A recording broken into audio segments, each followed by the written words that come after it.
The exercises in this video are meant to improve general shoulder pain and posture, which can also improve our upper neck pain and posture.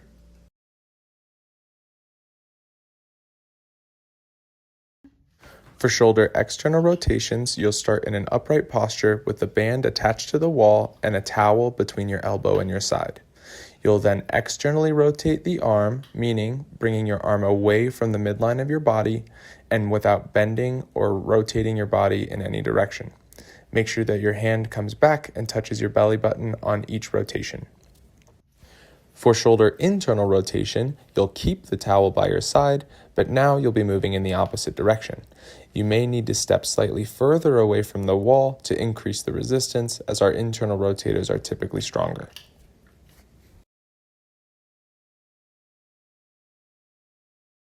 Before you start, you'll need a foam roller and a small pillow. If you don't have a small pillow, you can also use a small rolled hand towel. We'll be placing our forehead on this when we lay on our stomach, and this will help us breathe. So as we lay down and we place our head, we'll then put our arms into a Y position on top of the foam roller with your thumbs pointed up. Once in that position, all you have to do is drop your shoulders away from the ears. Our goal is to isolate a muscle called the lower trapezius, and this muscle's primary function is to depress the shoulders.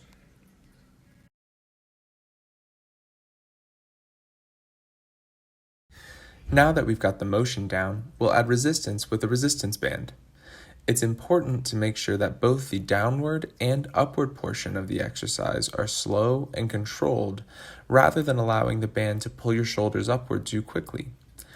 By doing this, you'll help strengthen your neuromuscular connections and control.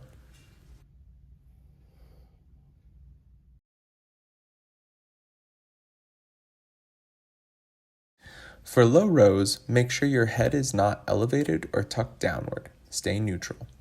Then, with your resistance band at roughly belly height, pull the band backward with both arms while focusing on pinching your shoulder blades as if you're trying to hold a pencil between them, and keeping the shoulders low and away from the ears.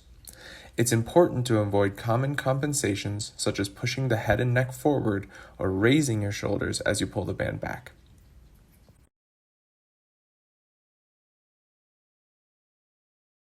For the middle trap/rhomboid T, you're going to start with your arms straight in front of you, just below shoulder height, with the thumbs pointed at each other.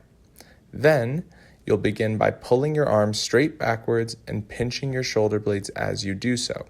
I want you to imagine that there's a pencil between the shoulder blades and you're trying to hold it there. As you're doing this, make sure that your head does not come forward or that your shoulders do not raise. After you complete your repetitions with the thumbs pointed at each other, you're now going to rotate your hands so that your thumbs are on top. From here, you will perform the same motion that you just did previously. Pull the arms straight back, keep them just below shoulder height, and make sure you're pinching your shoulder blades as you do so.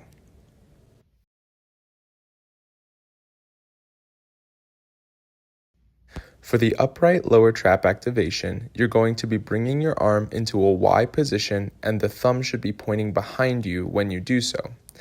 As you raise your arm, I want you to imagine that your shoulder is rolling down and backwards to keep it low and away from the ear. The key of this exercise is that we're trying to drop our shoulders down and balance this between our upper trap and the muscles that raise our shoulders and keep us out of good posture.